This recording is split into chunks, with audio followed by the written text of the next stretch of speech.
अस्सलामुअलैकुम। Programme ground zero के साथ मैं हूं मुदस्सर इकबाल। मशरिक़ वस्ता एक बार फिर एक बड़ी जियोपॉलिटिकल तब्दीली के मरहले से गुजर रहा है। खित्ते में जारी कशीदगी, बढ़ते हुए सिक्योरिटी खदशात और बदलती हुई इलाकाई सफबंदियों के दरमियान मक्का में होने वाला मुश्तरका दिफाई मुआहिदा एक अहम पेशरफ्त के तौर पर सामने आया है। पाकिस्तान, सऊदी अरब और तुर्किया, तीन अहम इलाकाई ममालिक का एक मुश्तरका दिफाई मुआहिदा महज एक रस्मी मुआहिदा नहीं, बल्कि इसके असरात खित्ते की सिक्योरिटी, दिफाई हिकमत अमली और मुस्तकबिल के ताकत के तवाजुन तक जा सकते हैं। बिलखुसूस ऐसे वक्त में जब मशरिक़ वस्ता पहले ही कई महाजों पर कशीदगी का शिकार है और खित्ते के ममालिक अपनी सिक्योरिटी तरजीहात को नए सिरे से तरतीब दे रहे हैं। इस मुआहिदे की अहमियत इसलिए भी बढ़ जाती है कि इसके तीनों फरीक माजी में मुख्तलिफ नौइयत के सिक्योरिटी खतरात का सामना करते रहे। दूसरी जानिब इस पेशरफ्त को सिर्फ इलाकाई तनाजुर में देखना भी काफ़ी नहीं। आलमी ताकतों, खुसूसन वो ममालिक जो मशरिक़ वस्ता के सिक्योरिटी और सियासत में बराह रास्त दिलचस्पी रखते हैं, इस नई दिफाई सफबंदी को किस नज़र से देखते हैं और आने वाले दिनों में इसका आलमी सिफारतकारी पर क्या असर पड़ सकता है, ये भी एक अहम पहलू है। दिलचस्प बात यह है कि मुआहिदे के हवाले से यह वजाहत सामने आ चुकी है कि इसका मकसद खित्ते के किसी मखसूस मुल्क के खिलाफ महाज बनाना नहीं। इसके बावजूद ईरान की जानिब से बासख्त रद्द-ए-अमल सामने आया है, जिसने इस मुआहिदे के इलाकाई असरात और इसके बारे में मौजूद खदशात को मजीद नुमाया कर दिया है। और मामला यहाँ ख़त्म नहीं होता। अगर मुस्तकबिल में मिस्र समेत खित्ते के दीगर ममालिक भी इस दिफाई फ्रेमवर्क का हिस्सा बनते हैं तो इसके दायरा कार और अहमियत में नुमाया इजाफा हो सकता है। यानी ये पेशरफ्त सिर्फ तीन ममालिक के दरमियान दिफाई ताउन की कहानी नहीं, बल्कि बदलते हुए मशरिक़ वस्ता में नई सिक्योरिटी डायनामिक्स, नई सफबंदियों और ताकत के मुमकिना नए तवाज़ुन की तरफ भी एक इशारा हो सकती है। इस पूरे मंजरनामे में पाकिस्तान, सऊदी अरब और तुर्किया के दरमियान बढ़ता हुआ दिफाई ताउन भी खुसूसी अहमियत रखता है। तीनों ममालिक के दरमियान तारीखी, सियासी और दिफाई ताल्लुकात पहले से मौजूद हैं, लेकिन मौजूदा इलाकाई हालात में इन ताल्लुकात को एक बाकायदा सिक्योरिटी फ्रेमवर्क में ढालने की कोशिश खित्ते की सियासत में एक नई समत की निशानदही करती है।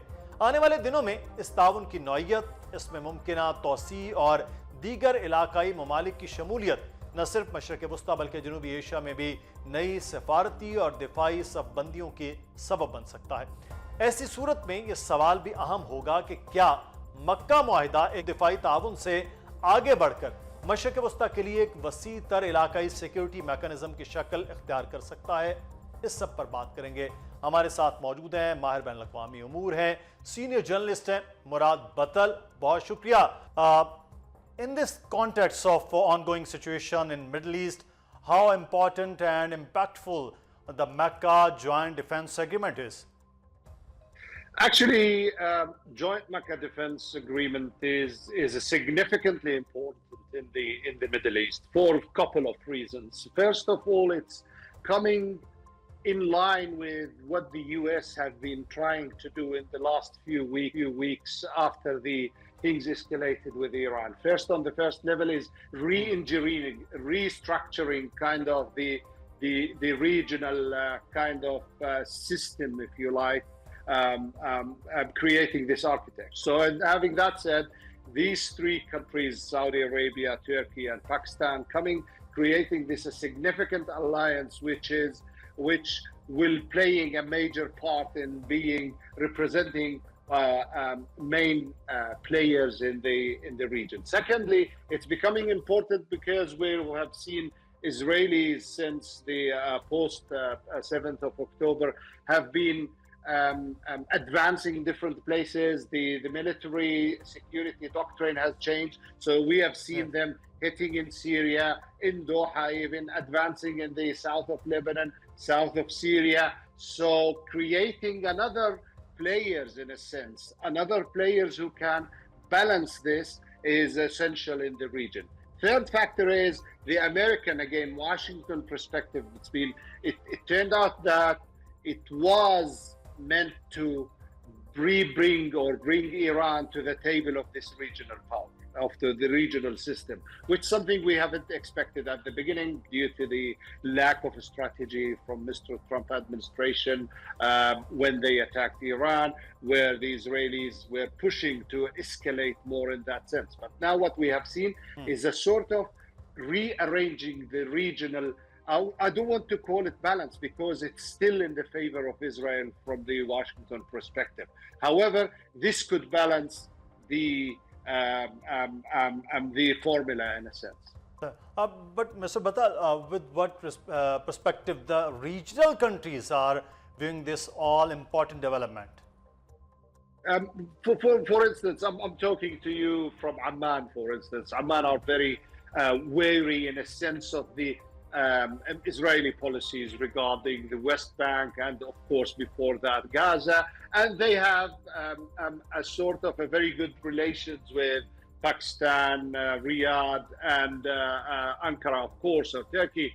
However, Jordanian is a main player in the region, but they are not in this settlement in a sense, in that set, because we are talking about the military manufacturing by biggest NATO through Turkey. We are talking about a nuclear power with Pakistan. We are talking of one of the biggest countries spending on a defense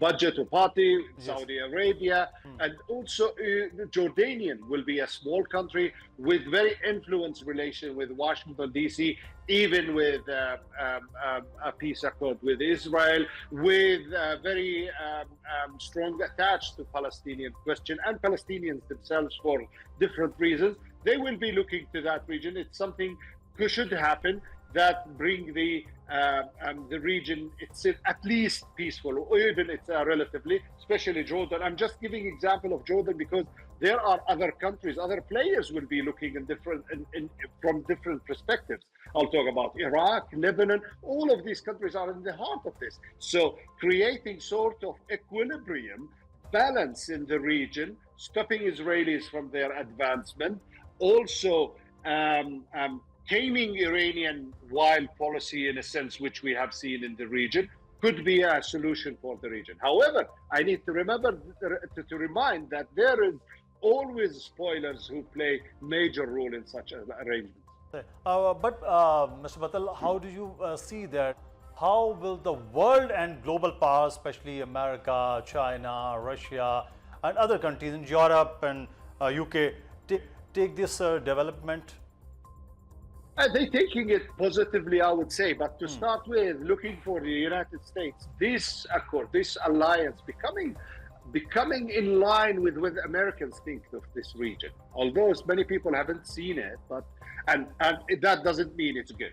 I'm just analyzing the situation as it is. You know, after post 7th of October, many people, emotionally put their positions out, but I'm talking about analyzing America. This alliance coming in line with Americans thinking of the recalibrating the regional balance, if you like. However, on the other side, you could see China, who've been benefiting from the Ukraine-Russia war, they were benefiting from the Iranian energy export. We'll be looking at that. Of course, anyone will say we want a stable region. However, they will be looking that we want to benefit economically and from that. So some parties, of course, will be not quite happy in a sense. However, in general, if this alliance bring peace, bring equilibrium to the Middle East, I think people will be happy with it. But Mr. Batal, we know all three signatories of the agreement have historically been facing a constant threat and furious design by their adversaries, particularly India and Israel. So how big deterrent would this agreement will be in this context? Yeah, in that sense, I'm glad. That's why I said before there will be spoilers. I'm talking here mainly, if you look, let's give a context. There was a sort of recent few months, there is a rift between Saudi Arabia and United Arab Emirates. United Arab Emirates already has allied India in a sense in a defense. India is very influenced in the sense of trade, etc. And since the Modi administration came in, the policies toward the Israel-Palestinian conflict has changed, etc. But we can see that Emiratis in a line, they are allying with India. It has changed the all this ideology of Nehru, Gandhi, or Nehru mainly about the two-state solution, and we've seen there is a kind of getting closer to the Israeli position, as well as the Emiratis as well. So therefore, that doesn't mean there is a rosy situation here. We having the power balance trying Americans to create in a sense. And that doesn't mean all these three parties, let's say in the case of Pakistan, Saudi Arabia, and Turkey, they will have different opinions and different interest in a sense. They will, and the history telling us that it's always all these kind of alliances didn't work in the Middle East for longer terms.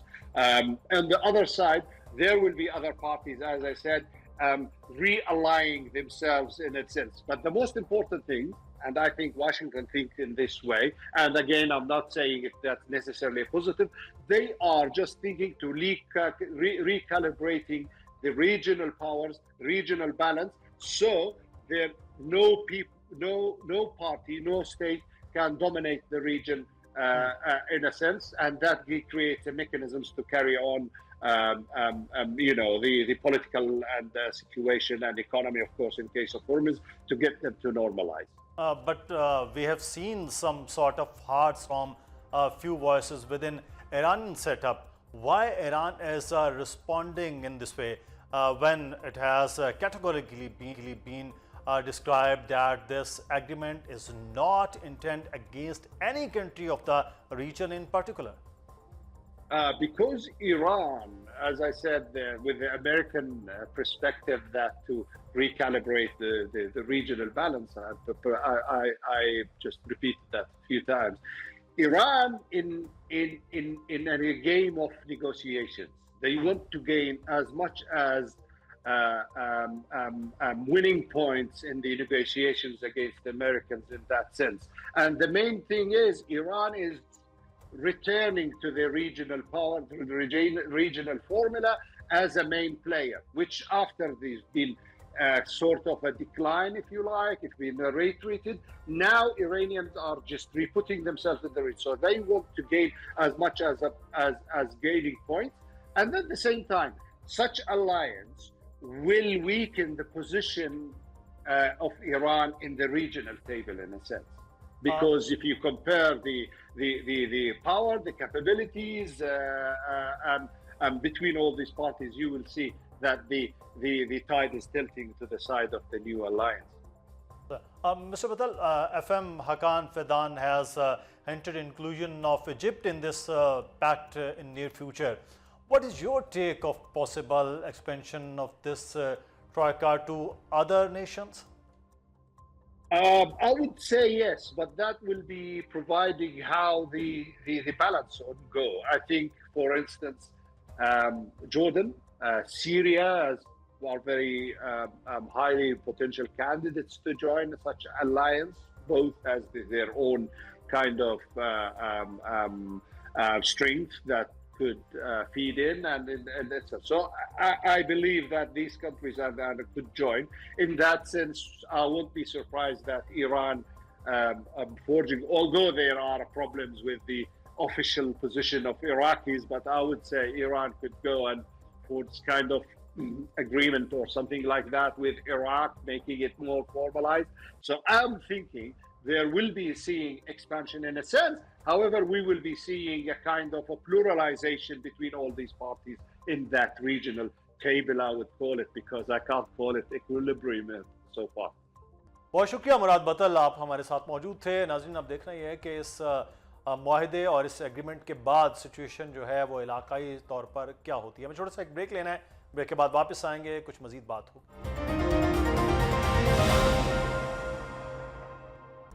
Welcome back. दुनिया बदल चुकी है, मगर अक़वाम मुत्तहिदा की सलामती council का बुनियादी ढांचा आज भी बड़ी हद तक उसी आलमी निज़ाम की अक्कासी करता है जो दूसरी जंग अज़ीम के अख्ताम पर वजूद में आया था। 1945 में जब अक़वाम मुत्तहिदा का क़याम अमल में आया तो दुनिया की सियासी, मुआशी और अस्करी हालात मुख्तलिफ थे। सलामती कौंसिल में 5 बड़ी ताकतों को मुस्तकिल रुकनियत और वीटो का इख्तियार दिया गया ताकि आलमी ताकतों के दरमियान बराह रास्त तसादुम को रोका जा सके, आलमी अमन और सलामती के निज़ाम को इस्तेहकाम मिले और अक़वाम मुत्तहिदा की अमलदारी बरकरार रहे। लेकिन 8 दहाइयों बाद सवाल ये है कि क्या 1945 का ये बंदोबस्त 2026 की दुनिया की हकीकतों की नुमाइंदगी करता है? आज अक़वाम मुत्तहिदा के रुकन ममालिक की तादाद 193 है। दुनिया की आबादी 8 अरब से तजावज़ कर चुकी है। आलमी मईशत, ताकत के मराकज़ और जोग्राफियाई तरजीहात तब्दील हो चुकी। एशिया, अफ्रीका, लातीनी अमरीका और दीगर खित्तों की आलमी सियासत में अहमियत पहले से कहीं ज़्यादा है। इसके बावजूद सलामती कौंसिल का मुस्तकिल रुकनियत का दायरा वही है जहां कई दहाइयां पहले था। अफ्रीका, जो अक़वाम मुत्तहिदा की एक बड़ी इलाकाई इकाई है, आज भी मुस्तकिल नशिस्त से महरूम है। जनूबी एशिया, लातीनी अमरीका और मुस्लिम दुनिया के कई अहम ममालिक भी फैसला साजी के मुस्तकिल ढांचे में मतलूबा नुमाइंदगी नहीं रखते। यही वो खला है जिसने सलामती कौंसिल में इस्लाहात की बहस को जन्म दिया। 2008 में अक़वाम मुत्तहिदा की जनरल असम्बली में बैनुल हुकूमती मुज़ाकरात यानी कि इंटर गवर्नमेंटल निगोशिएशन IGN का आगाज किया, जबकि बाकायदा मुज़ाकरात 2009 में शुरू हुए। मकसद ये था कि सलामती कौंसिल की रुकनियत, वीटो, इलाकाई नुमाइंदगी, कौंसिल के हजम और इसके तरीक़ाकार को मौजूदा आलमी हालात से हम आहंग किया जाए। मगर तकरीबन 2 दहाइयां गुजरने के बावजूद इस्लाहात का मामला किसी हतमी इत्तफाक राय तक नहीं पहुंच सका। इसी तातुल की बुनियादी वजह सिर्फ ये नहीं कि कौंसिल में कितनी नशिस्तें होनी चाहिए, बल्कि असल इख्तलाफ इस सवाल पर है कि इख्तियार किसको दिया जाए और किस बुनियाद पर दिया जाए। एक तरफ ब्राज़ील, जर्मनी, भारत और जापान पर मुश्तमिल G4 ग्रुप मुस्तकिल रुकनियत में तोसी का मुतालबा कर रहा है। दूसरी तरफ अफ्रीकी ममालिक तारीखी महरूमी का अजाला करते हुए 2 मुस्तकिल नशिस्तें, मुकम्मल इख्तियारात और वेटो का हक चाहते हैं। फ्रांस और मैक्सिको बड़े पैमाने पर इंसानी अलमियों, नस्लकुशी और जंगी जराइम के मामलात में वेटो के इस्तेमाल पर रज़ाकाराना पाबंदी की बात करते हैं, जबकि पाकिस्तान की क़यादत में यूनाइटिंग फॉर कंसेंसस यानी कि UFC एक मुख्तलिफ रास्ता तजवीज़ करता है। इस तसव्वुर के मुताबिक मसले का हल मजीद मुस्तकिल अरकान और मजीद वेटो पैदा करना नहीं, बल्कि मुंतखब गैर मुस्तकिल अरकान की तादाद बढ़ाकर नुमाइंदगी को वसी करना है। यह इख्तलाफ दरअसल सलामती कौंसिल के इस्लाह के बुनियादी फ़लसफ़े का इख्तलाफ है।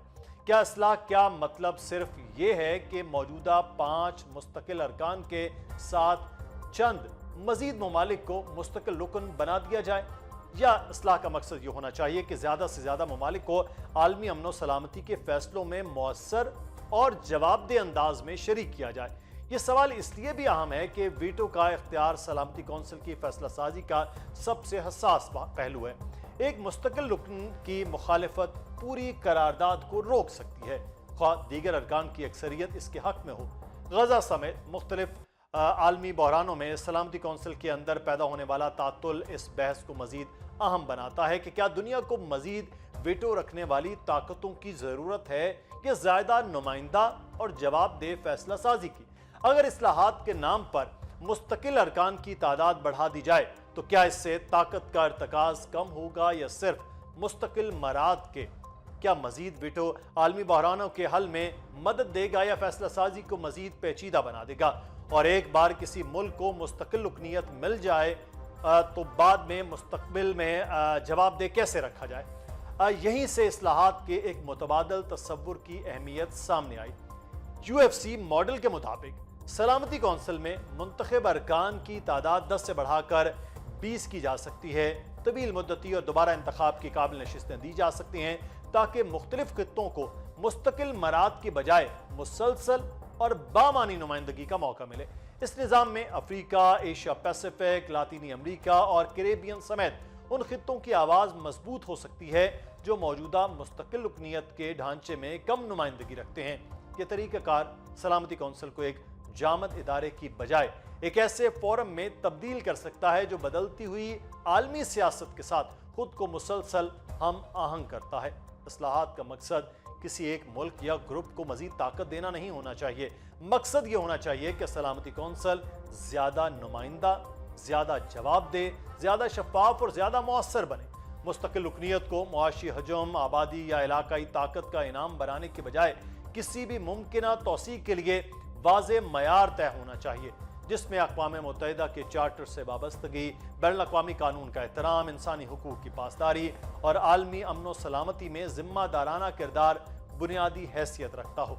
आज दुनिया को ऐसी सलामती कौंसिल की जरूरत है जो 1945 की ताकत के तवाज़ुन की मुहाफ़िज न हो, बल्कि 21वीं सदी की आलमी हकीकतों की अक्कास हो। ऐसी कौंसिल जहां ताकत के बजाय नुमाइंदगी, मराद के बजाय जवाबदही और मुस्तकिल इख्तियार के बजाय वसी तर आलमी शमूलियत को तरजीह हासिल। लिहाजा असल सवाल ये नहीं कि सलामती कौंसिल में कितने नए मुस्तकिल अरकान शामिल किए जाएं, असल सवाल यह है कि ऐसी इस्लाह कैसे की जाए जो दुनिया के ज्यादा ममालिक को आवाज दे, ताकत के इर्तकाज को कम करे, वीटो के बायस पैदा होने वाले तातुल को महदूद करे और अक़वाम मुत्तहिदा के सबसे अहम अमन व सलामती के इदारे की साख और मौसरियत को बहाल करे। शायद सलामती कौंसिल का मुस्तकबिल मजीद मुस्तकिल मराकज़ इख्तियार में नहीं, बल्कि ज्यादा वसी नुमाइंदगी, इलाकाई तवाज़ुन, बाकायदा इंतखाबात और मजबूत जवाबदही में पोशीदा है। इसी बात के साथ छोटा सा एक ब्रेक लेते हैं। ब्रेक के बाद वापस आएंगे, कुछ सेहत की सूरत हाल पर बात होगी।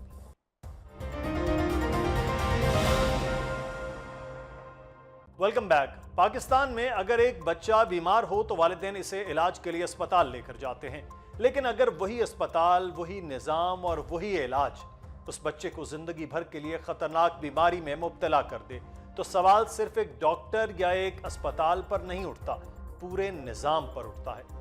पाकिस्तान में तकरीबन 7,500 बच्चे HIV का शिकार हो चुके और ये तादाद बढ़ रही है।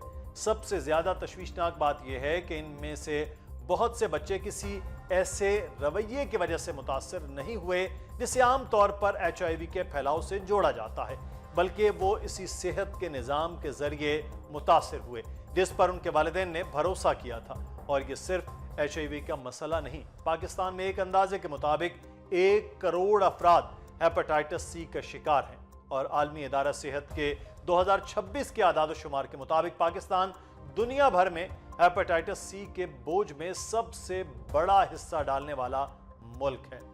तो सवाल ये है कि आखिर ऐसा क्यों हो रहा है? क्या आलूदा या दोबारा इस्तेमाल होने वाली सिरिंजें, गैर महफूज खून की मुंतकली, नाकस इन्फेक्शन कंट्रोल और गैर मौसर निगरानी इस बहरान की बुनियादी वजूहात हैं? और अगर हुकूमत के पास सेहत के प्रोग्राम्स के लिए बैरूनी फंडिंग भी मौजूद है तो फिर निज़ाम में यह खला क्यों बरकरार है?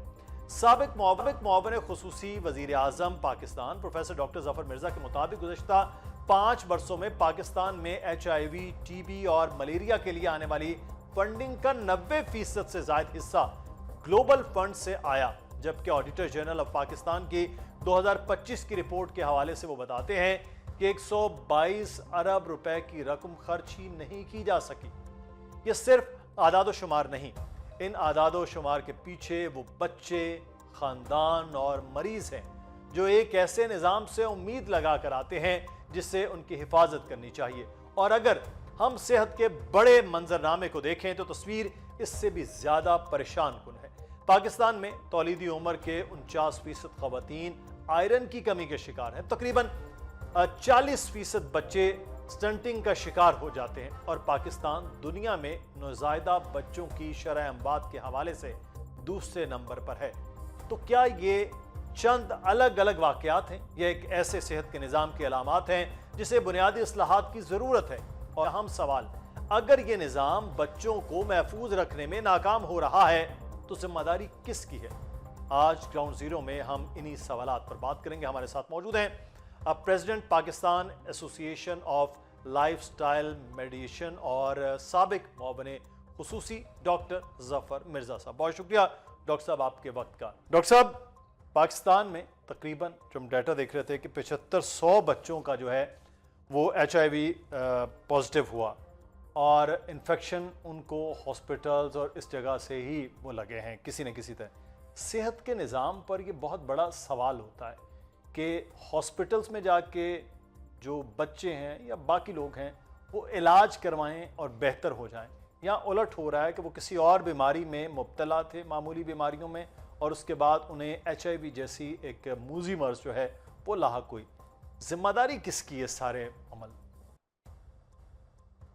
शुक्रिया जी, बहुत बहुत मुदस्सिर साहब। आपने बिल्कुल सही इंट्रोडक्शन दिया है। ये एक बहुत बड़ा, मैं समझता हूँ कि हमारे हेल्थ सिस्टम के ऊपर एक सवालिया निशान भी है, और ये एक सेहत के हवाले से एक पब्लिक हेल्थ का क्राइसिस भी है, बहरान भी है पाकिस्तान के अंदर।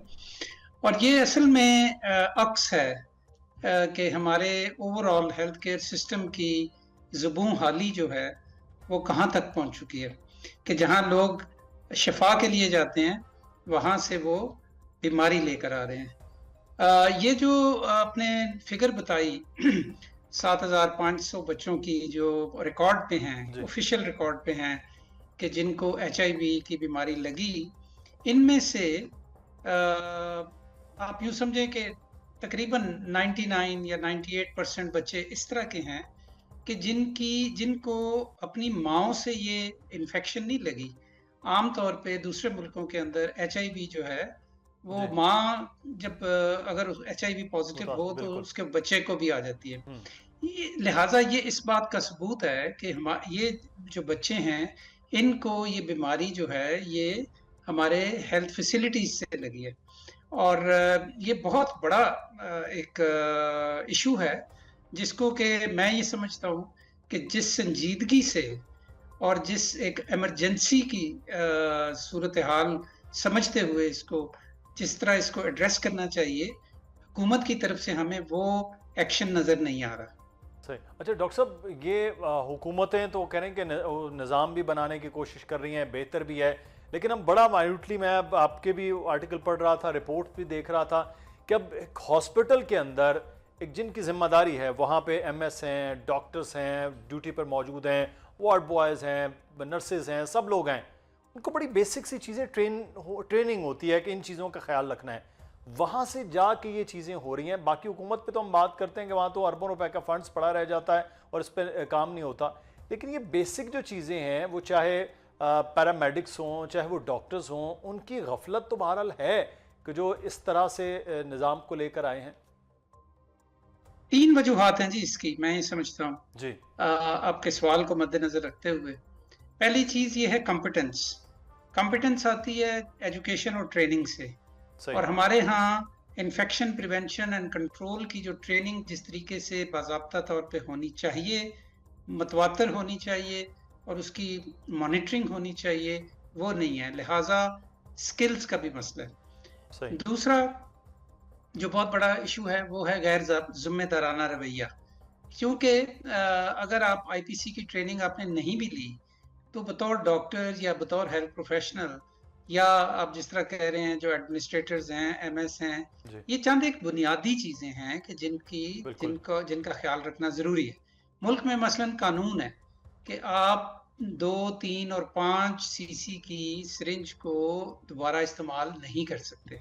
अब ये कोई रॉकेट साइंस नहीं है, लेकिन ये सिरिंजें वहाँ पे इस्तेमाल होती हैं। मुल्क में ये कानून है कि जो ब्लड ट्रांसफ्यूजन होती है उस ब्लड को पहले स्क्रीन करना चाहिए चंद एक बीमारियों के लिए जिनमें HIV भी शामिल है, लेकिन हम नहीं कर रहे, तो ये सरासर गैर जिम्मेदारी है। और तीसरा ये है कि जब कोई गैर जिम्मेदारी का मुर्तकिब होता है शख्स, चाहे वो एडमिनिस्ट्रेटर हो, चाहे वो MS हो, चाहे वो डॉक्टर हो, चाहे वो डिस्पेंसर हो, तो फिर उसकी कोई अकाउंटेबिलिटी होनी चाहिए। तो हमारे जब हम कहते हैं कि हमारा सेहत का निज़ाम बहुत बिगड़ चुका है, तो इसमें अकाउंटेबिलिटी नाम की कोई चीज़ नहीं है, कोई मॉनिटरिंग नहीं है, कोई अकाउंटेबिलिटी नहीं है। अब इसकी बेबहा मैं आपको मिसालें दे सकता हूँ, लेकिन ये 3 बुनियादी वजूहात हैं। कॉम्पिटेंस का भी मसला है, गैर जिम्मेदारी भी है, अनप्रोफेशनल एटीट्यूड है, और तीसरे लैक ऑफ अकाउंटेबिलिटी है। अच्छा, एक और फिगर जो मैं देख रहा था, तकरीबन 1 करोड़ अफराद हेपेटाइटिस का शिकार हैं। मतलब खून की बीमारियों में HIV तो एक बड़ा मामला, हेपेटाइटिस के शिकार है इतनी बड़ी तादाद जो है। अब इसमें लोगों का अपना भी जो एक रहन सहन है वो भी उसमें जिम्मेदारी है, लेकिन ये भी कहा जाता है कि अगर HIV वाले मामले में भी बहुत से हॉस्पिटल्स या BHUs, RHUs वो भी शामिल हैं, तो ये इतनी बड़ी तादाद हेपेटाइटिस जैसे मर्ज में क्यों डॉक्टर साहब मुब्तला है और इसको ओवरकम क्यों नहीं किया गया with the passage of time? तमाम वही वजूहात हैं जो HIV के सिलसिले में हम डिस्कस कर रहे हैं, वही हेपेटाइटिस सी के बारे में भी हैं। ये भी उन्हीं तरीकों से फैलता है जिन वजूहात की बुनियाद पे HIV फैलता है। अनप्रोटेक्टेड सेक्स और क्या कहते हैं ये सिरिंजेस का इस्तेमाल और ब्लड के, क्योंकि ये ब्लड के जरिए बीमारी फैलती है, दोनों बीमारियां एक ही तरीके से फैलती हैं। तो उसका चूंकि हमारे पास डेटा ज़्यादा बेहतर है और वो उस बीमारी की नौइयत इस तरह की है कि वो ज़्यादा फैलती है, तो लिहाजा वजूहात जो अंडरलाइंग हैं वो सब वही हैं जो कि HIV के लिए है। लिहाजा न सिर्फ ये कि आपने 1 करोड़ उनकी बात की ऐसे लोगों की कि जिन जो हेपेटाइटिस C पॉजिटिव है जी। ये तादाद दुनिया में सबसे बड़ी तादाद है किसी भी एक मुल्क में।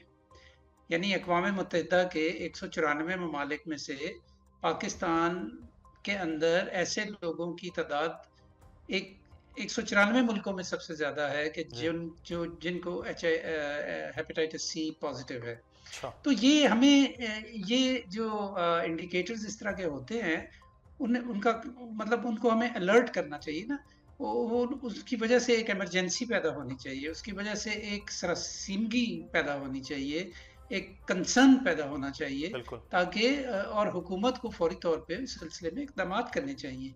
लेकिन साल हा साल से मैं आपको बता सकता हूँ कोशिश की जा रही है कि पाकिस्तान में लोगों की हेपेटाइटिस C की स्क्रीनिंग की जाए, लेकिन पाकिस्तान ये प्रोग्राम स्टार्ट नहीं कर सका। अब 2 महीने पहले इस गवर्नमेंट ने फेडरल सतह के ऊपर इस प्रोग्राम का आगाज़ किया है और बहुत ल्यूक वार्म तरीके से, बहुत यानी आप यूँ समझें कि उसके अंदर जो एक वो हमें अभी तक नज़र नहीं आ रहा। लोगों के अंदर भी आगाही नहीं है, हुकूमत की तरफ से भी बहुत ज़्यादा दिलचस्पी नहीं है। ये बात मैं इसलिए कर रहा हूँ कि अगर प्रॉपरली एडल्ट पॉपुलेशन की पाकिस्तान में हेपेटाइटिस C की स्क्रीनिंग की जाए और जो लोग पॉजिटिव निकलते हैं उनको ट्रीटमेंट दिया जाए तो हेपेटाइटिस C का कलाकामा किया जा सकता है पाकिस्तान में। ये बात मैं इसलिए कर रहा हूँ कि इसलिए ये बहुत ज़रूरी है कि गवर्नमेंट की तरफ से बहुत स्ट्रॉन्ग एक कैंपेन चलनी चाहिए स्क्रीनिंग की भी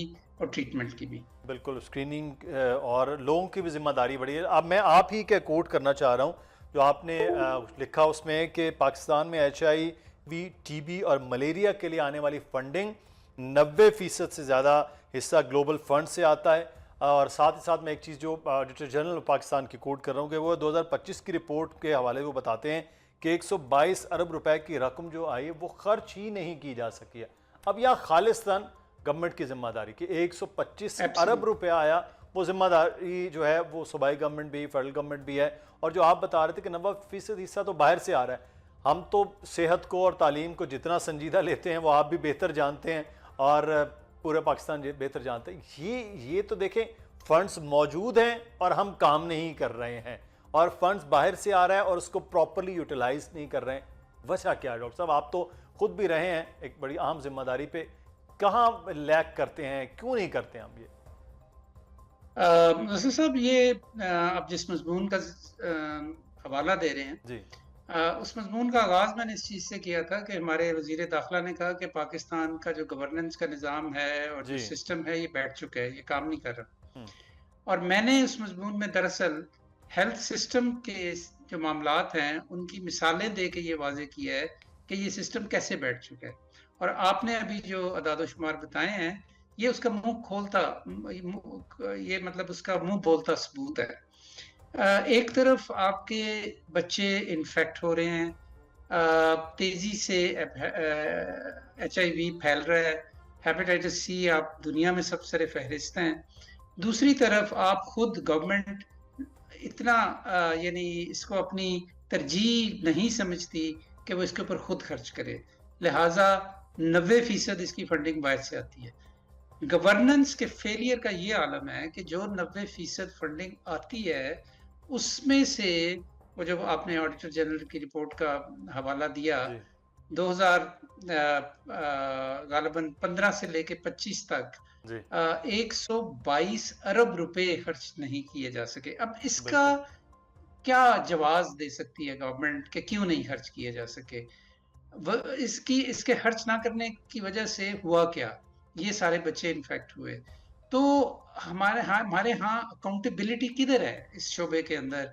उन लोगों को क्यों जिम्मेदार नहीं ठहराया जाता कि जिनकी ये जिम्मेदारी थी कि वो ये इंतजामात करें, वो ये पैसा सही जगह पे खर्च करें, सही तरीके से खर्च करें, जो असामियाँ खाली पड़ी हैं उनको फिल करें, जो अद्वियात दस्तियाब नहीं है उनको अवेलेबल करें, और दीगर जो प्रोग्राम्स हैं HIV के या हेपेटाइटिस C के, उनको जो स्ट्रेंथन करने की ज़रूरत है और जिन पे खर्चा करने की ज़रूरत है उनको खर्च करें।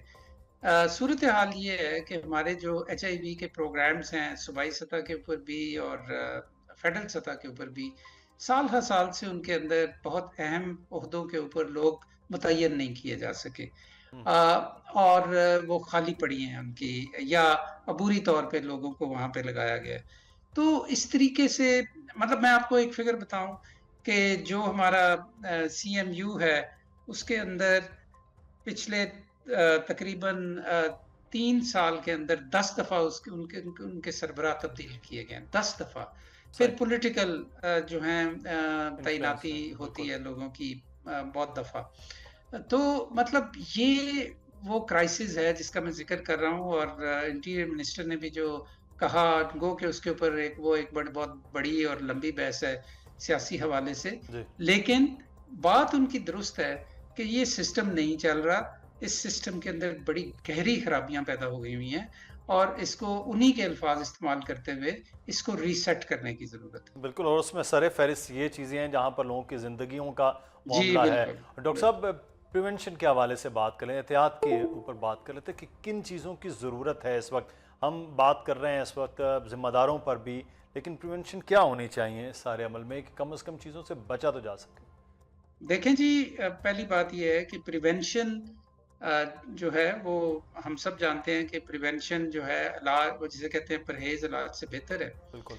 और हमारे यहाँ जितनी भी बीमारियां हैं, इंक्लूडिंग ये जिनका मैंने जिक्र किया है, ये सारी बीमारियां प्रिवेंटेबल हैं। इसके अलावा भी बहुत सी बीमारियों में पाकिस्तान के अंदर जो अदाद शुमार हैं वो बड़े खौफनाक हैं, मैंने मजमून में भी कुछ का जिक्र किया।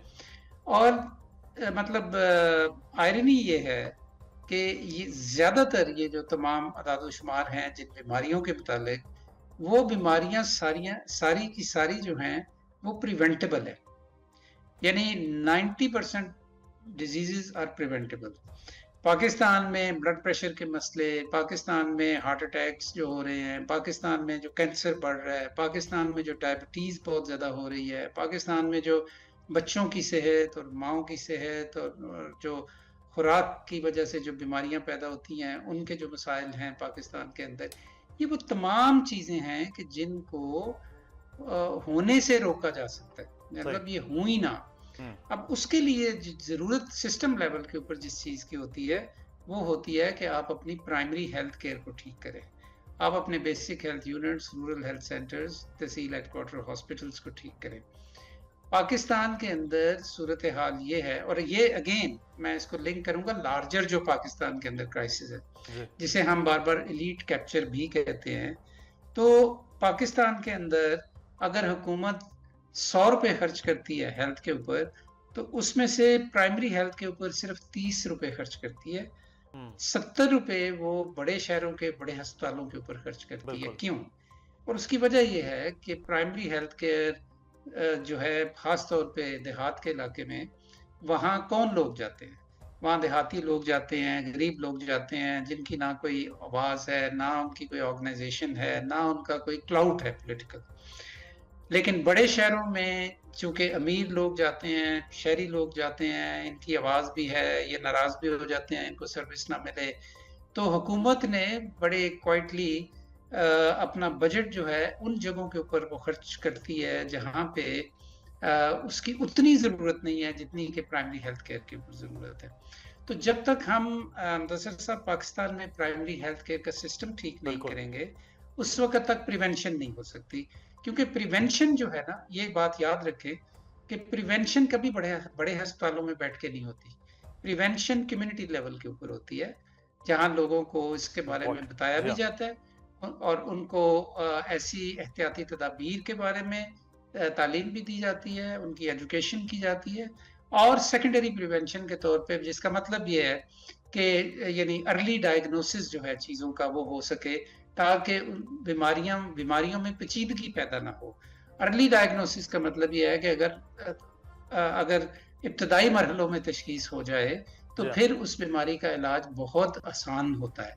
मैं आपसे हेपेटाइटिस सी की बात कर रहा था। अगर हेपेटाइटिस सी स्क्रीनिंग में किसी शख्स के खून में मिल जाए हेपेटाइटिस सी का वायरस, लेकिन उसको अगर बीमारी की अभी पूरी बीमारी नहीं हुई, तो आप 3 महीने की उसको दवाई दे के मुकम्मल तौर पे सेहतयाब कर सकते हैं। ये है सेकेंडरी प्रिवेंशन। लेकिन हमारे यहाँ प्रिवेंशन के ऊपर जोर ही नहीं है। हमारे यहाँ पूरा जो हमारा सिस्टम है हेल्थ केयर का, वो क्यूरेटिव मॉडल के ऊपर चल रहा है, जिसे हम हेल्थ केयर सिस्टम की बजाय अगर सिक केयर सिस्टम कहें तो वो ज्यादा बेहतर होगा। हमारे यहाँ हॉस्पिटल्स के अंदर प्रिवेंशन नहीं हो सकती। इसके लिए आपको प्राइमरी हेल्थ केयर को मजबूत करना होगा। और वो गवर्नमेंट जो है, फिर एक चीज मैं आपको और बता दूं कि पाकिस्तान में तकरीबन 60% हेल्थ केयर जो है वो प्राइवेट सेक्टर के अंदर है। अब प्राइवेट सेक्टर को भी इंसेंटिवाइज करने की जरूरत है कि वो प्रिवेंटिव हेल्थ केयर में भी काम करे। लेकिन प्राइवेट सेक्टर का मॉडल ही ये है कि उन्होंने मरीजों को देखना होता है और मरीजों से पैसे बनाने होते हैं, चाहे वो टेस्ट्स हैं, चाहे वो अद्वियात हैं, चाहे वो मशवरे की फीस है, चाहे वो ऑपरेशंस हैं। तो प्राइवेट सेक्टर 60% जो है वो तो बिल्कुल प्रिवेंशन में ना उसकी कोई दिलचस्पी है, और ना हुकूमत उसको पाबंद करती है कि वो प्रिवेंटिव हेल्थ केयर में काम करे। जो फिर 40% हेल्थ केयर बचती है पब्लिक सेक्टर के अंदर, उसके अंदर तो कम से कम हमें प्रिवेंटिव हेल्थ केयर के ऊपर बहुत बिल्कुल ज्यादा काम करने की जरूरत है। तो डॉक्टर साहब, जो आपने बात की है ना, कोई हेल्थ केयर की बजाय सिक केयर वाला मामला जो है वो ज़्यादा चल रहा है। जो बेसिक हेल्थ यूनिट्स हैं, बेसिक हेल्थ केयर है, उसके ऊपर काम करने की ज़रूरत है। बहुत शुक्रिया डॉक्टर ज़फ़र मिर्ज़ा साहब हमारे साथ मौजूद थे। हुकूमतों को ये देखना ज़रूरी है, चाहे वो वफाकी हों चाहे सूबाई हुकूमतें, कि सबसे ज़्यादा ज़रूरी इस वक्त बुनियादी तौर पर सेहत के मामला है जो बढ़ता जा रहा है, और हुकूमत शायद उस जानिब देख भी नहीं रही। प्रोग्राम से मुदस्सर इकबाल को इजाज़त दीजिए। अल्लाह हाफ़िज़।